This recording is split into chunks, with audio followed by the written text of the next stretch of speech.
ที่เราเลิกกันไม่ใช่เพราะมือที่สามได้โปรดอย่าถามว่าใครนอกใจก่อนกันเพราะว่าคนอื่นไม่เคยมีใครสำคัญ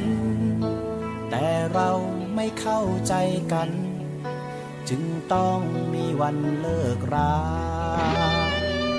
เพราะคำว่าใช่ของฉันนั้นไม่ใช่เธอและคำว่าเจอของเธอก็ไม่ใช่ฉันเวลาผ่านมาแค่ศึกษาใจกันและกันจนจบเพราะเส้นทางตันจบวันที่ร่วมเดินทางมันถึงเวลาต้องคืนชีวิตให้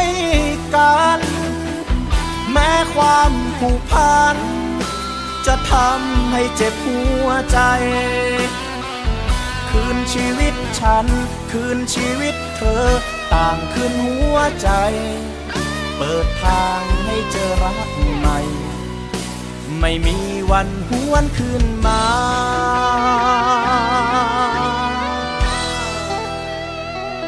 ให้เธอได้เจอกับคนที่เธอใฝ่ฝันเพราะชีวิตฉันคงทำได้เพียงเท่านี้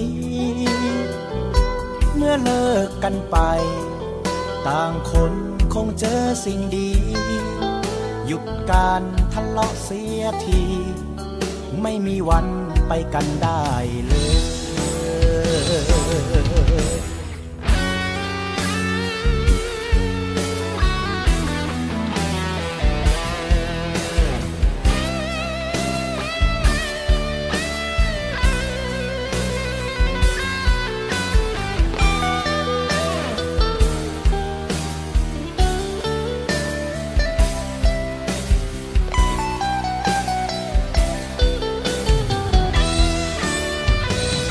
มันถึงเวลาต้องคืนชีวิตให้กัน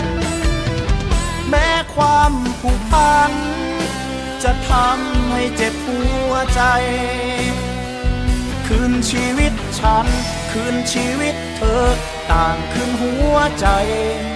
เปิดทางให้เจอรักใหม่ต่างคนคงเจอสิ่งดีหยุดการทะเลาะเสียทีไม่มีวันไปกันได้เลย